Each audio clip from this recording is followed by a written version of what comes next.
Good morning प्यारे बच्चों, मैं लक्ष्मण सर आपके लिए पढ़ाऊंगा कक्षा 10 की रसायन विज्ञान। चैप्टर का नाम है कार्बन एवं उसके यौगिक। तो प्यारे बच्चों, कार्बन क्या होता है? सबसे पहले कार्बन का प्रतीक क्या होता है? ठीक है, तो कार्बन का प्रतीक होता है C, परमाणु क्रमांक होता है 6। तो इससे यौगिक जो भी मिलकर बने होते हैं कार्बनिक यौगिक कहलाते हैं। ठीक है प्यारे बच्चों, तो ये कार्बनिक यौगिक हो गया। अब हम बात करते हैं सहसंयोजी बंध क्या होते हैं। ठीक है प्यारे बच्चों, बहुत इंपॉर्टेंट है ये सहसंयोजी बंध। सहसंयोजी बंध इंग्लिश में क्या कहते हैं इसको? Covalent bond. ठीक है प्यारे बच्चों, तो सहसंयोजी बंध क्या होते हैं? देखिएगा, जब दो या दो से अधिक परमाणुओं के बीच बराबर के इलेक्ट्रॉनों का साझा होता है तब सहसंयोजी बंध बनते हैं। मैं इस बात को आपको उदाहरण से समझाता हूं प्यारे बच्चों। ठीक है, देखिएगा, जैसे क्लोरीन के बीच में सहसंयोजी बंध बनेगा, क्लोरीन परमाणु के बीच में। वो कैसे बनेगा जरा देखते हैं। क्लोरीन का परमाणु क्रमांक कितना होता है? 17। ठीक है, तो इसको बोल बड़ी के नियम तोड़ के लिखिएगा, 2 8 10 और 7 17। दूसरे क्लोरीन में क्लोरीन में 2 Cl है ना यहाँ पे, तो हम 2 Cl बनाएंगे। ठीक है, 1 Cl और बना लो बेटा।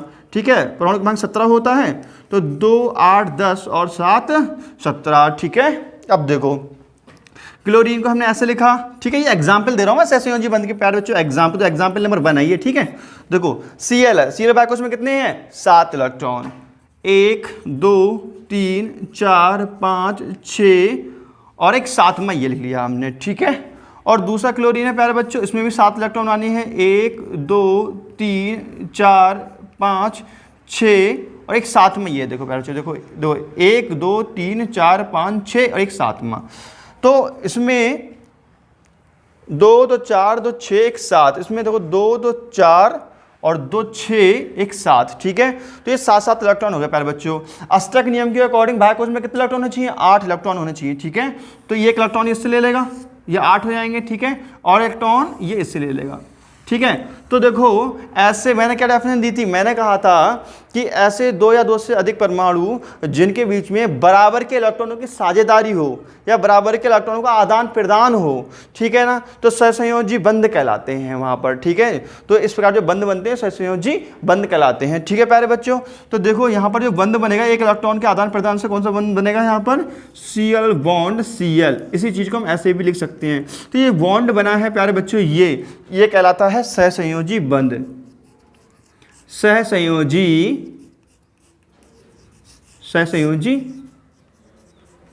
बंध। ठीक है प्यारे बच्चों, तो इस प्रकार सहसंयोजी बंध का फॉर्मेशन होता है। ठीक है, आइए इसका हम नेक्स्ट उदाहरण देखते हैं। तो बेटा एग्जाम्पल नंबर 2 देखिएगा, नाइट्रोजन। ठीक है, एग्जाम्पल नंबर 2। ठीक है, देखो नाइट्रोजन। ठीक है, एग्जाम्पल नंबर 3 हम यहाँ लिख लेते हैं ऑक्सीजन गैस। ठीक है, एग्जाम्पल नंबर 4 में देखते हैं अभी, एग्जाम्पल नंबर 4 CO2 और एग्जाम्पल नंबर 5 में देखते हैं हम CO2 के बाद हम में क्या देखते हैं? CH4।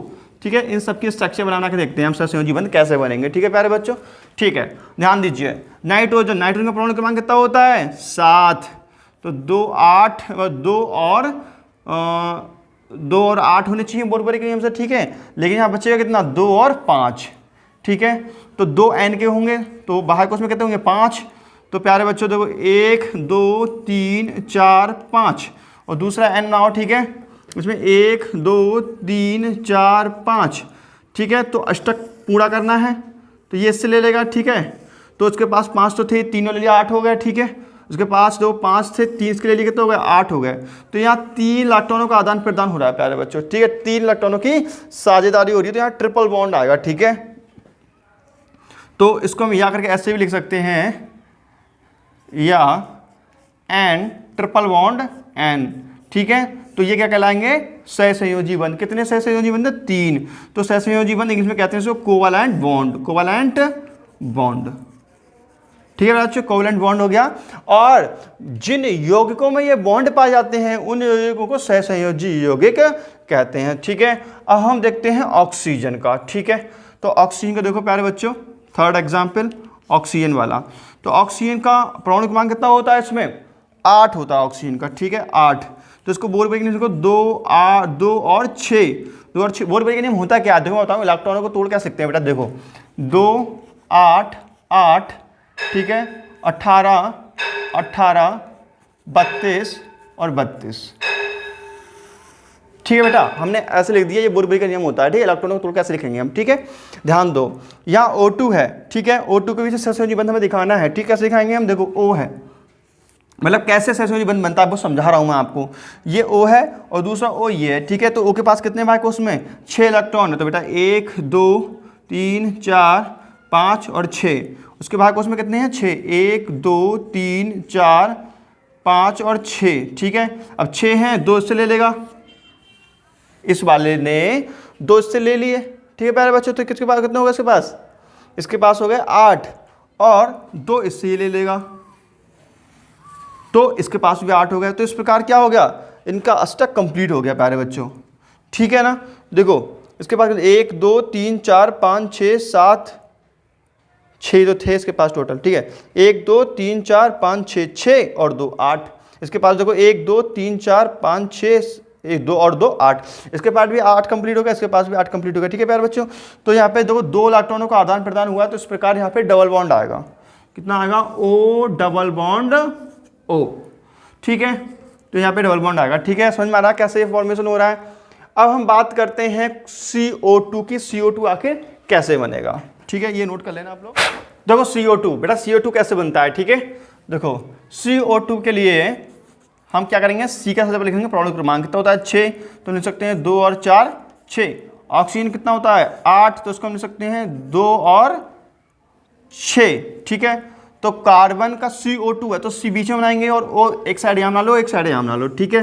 O के कितने भाग उसमें 6 हैं, तो 1 2 3 4 5 6, इसके 1 2 3 4 5 6, और कार्बन के भाग उसमें कितने होते हैं 4, तो 1 2 3 और 4, ठीक है ना। अब देखो ये वाला ऑक्सीजन जो है 2 से ले लेगा, इसके पास 8 हो जाएंगे पूरे, ये रहे 8, ठीक है। ये वाला ऑक्सीजन 2 से ले लेगा, 8 हो जाएंगे पूरे, ठीक है। अब कार्बन है, इन दोनों से 2 2 लेगा, तो इसके पास भी 8 हो गए। तो कार्बन ने क्या किया, इसको 2 दिए हैं 2 लिए हैं, यहाँ पर कार्बन ने 2 इसको दिए हैं तो 2 से लिए तो हैं, तो इस प्रकार यहाँ पर सहसंयोजी बंध का फॉर्मेशन होगा। ऐसे लिख देंगे इस चीज़ को हम C double bond O double bond O। तो इस प्रकार से सहसंयोजी 4 सहसंयोजी बंध पाए जाते हैं, ठीक है। तो जिन यौगिकों में सहसंयोजी बंध होते हैं उन यौगिकों को क्या कहते हैं हम, यौगिक कहते हैं हम सहसंयोजी यौगिक, ठीक है प्यारे बच्चों। एक एग्जाम्पल और देखते हैं लास्ट CH4 का, देखो C में कितना होता है 1, C के परमाणु क्रमांक कितना होता है 6, तो इसलिए लिख सकते हैं 2 और 4, और H का कितना होता है 1, इसको लिख सकते हैं 1, ठीक है। तो CH4, तो C और H4 लगाने हैं 1 2 3 और 4, ठीक है। तो 1 इलेक्ट्रॉन 2 इलेक्ट्रॉन 3 इलेक्ट्रॉन 4 इलेक्ट्रॉन, ठीक है। तो और इस पर ये इलेक्ट्रॉन हाइड्रोजन के यहाँ मैंने सेट कर दिए हैं इधर, ठीक है। तो हाइड्रोजन को बाह्य कोश में कितने चाहिए होते हैं 2, तो हाइड्रोजन के बाह्य कोश में कितने हो गए ये 2 हो गए, ठीक है प्यारे बच्चों। यहाँ पे भी इसके पास 2 हो गए, इसके पास भी 2 हो गया और इसके पास भी हो गए, ठीक है। और बाकी का कार्बन को चाहिए नहीं होता, कार्बन चाहिए होते हैं 8, तो ये सबसे ही ले लेगा एक एक, ठीक है। तो इस प्रकार कार्बन को भी 8 हो गए और हाइड्रोजन को 2 चाहिए होते, तो हाइड्रोजन की 2 2 कंप्लीट हो गए, ठीक है। तो उसमें सहसंयोजी बंध कैसे बनेगा C, इस प्रकार से सहसंयोजी बंध बनेंगे, 4 सहसंयोजी बंध बनेंगे, यहाँ पे H H और H और H यहाँ पे इस तरह से लग जाएंगे, ठीक है प्यारे बच्चों। तो आपको मुझे उम्मीद है कि समझ में आ गया होगा सहसंयोजी बंध क्या होते हैं और ये कैसे बनती हैं, इनकी स्ट्रक्चर कैसी होती हैं, मुझे लग रहा है क्लियर हो गया होगा, ठीक है। तो सहसंयोजी बंध क्या होती हैं, जब 2 या 2 से अधिक परमाणु के बीच बराबर के इलेक्ट्रॉनों का साझेदारी हो या बराबर के इलेक्ट्रॉनों का आदान प्रदान हो, तो ऐसे हम बॉन्ड को सहसंयोजी बंध कहते हैं। और जिन यौगिकों में पाया जाता है उन्हें सहसंयोजी यौगिक कहते हैं, ठीक है प्यारे बच्चों। सहसंयोजी यौगिक के गुण क्या होते हैं, तो इनके गलनांक और क्वथनांक कैसे होते हैं, बहुत कम होते हैं, दुर्बल बंध होते हैं बेटा, बहुत ही दुर्बल, ठीक है। तो इनके गलनांक और क्वथनांक बहुत ही कम होते हैं, ठीक है बेटा। और इनके बंध कैसे होते हैं, कमजोर होते हैं। सहसंयोजी यौगिक कैसे होते हैं, ये विद्युत के सामान्यतः कुचालक ही होते हैं, ठीक है ना। तो अच्छा, कार्बन के कुछ गुणों के बारे में बात कर लें, तो कार्बन के गुण क्या होते हैं प्यारे बच्चों, देखो कार्बन में एक होता है श्रृंखलन गुण। श्रृंखलन गुण का मतलब ये है कि कार्बन चैन बनाने की प्रॉपर्टी रखता है अर्थात जो कार्बन वो है वो चैन बनाने का गुण रखता है, इसको हम श्रृंखलन गुण के नाम से जानते हैं। ठीक है प्यारे बच्चों, तो सुनो श्रृंखलन गुण क्या है। देखो श्रृंखलन गुण को जरा देखो, कार्बन जो है उसकी संयोजकता कितनी है प्यारे बच्चों, 4 है। देखो तो ऐसे जोड़ते चले जाओ, ऐसे जोड़ते जाओ कार्बन को, ये चैन बनती जाएगी। लोग नीचे के लिए मैंने कर दिया, तो जितनी संयोजकता होती है उतने बॉन्ड लगते हैं। 4 संयोजकता होती है तो 1 2 3 4, 1 2 3 4, तो ऐसे कहीं पर भी आप कार्बन जोड़ते जाइएगा। कार्बन का ये गुण क्या कहलाता है, श्रृंखलन गुण कहलाता है। ठीक है प्यारे बच्चों, और चतुर्संयोजकता का मतलब होता है कार्बन की संयोजकता कितनी होती है, 4 होती हैं। ठीक है प्यारे बच्चों, तो मुझे लगता है आपको बिल्कुल समझ में आ गया होगा सहसंयोजी यौगिक क्या होते हैं, उसके बॉन्ड कैसे बनता है और सहसंयोजी बंध क्या होते हैं। ठीक है, तो फिर नेक्स्ट वीडियो में हम बात करेंगे हाइड्रोकार्बन क्या होते हैं इससे संबंधित। ठीक है, तो ये वीडियो कैसा लगा आपको जरूर रहेगा, उसको अच्छा लगा हो तो उसको लाइक कीजिए, शेयर कीजिए, चैनल को सब्सक्राइब तो जरूर कर लीजिए। मिलते हैं नेक्स्ट वीडियो में, तो नमस्कार, जय हिंद, वंदे मातरम।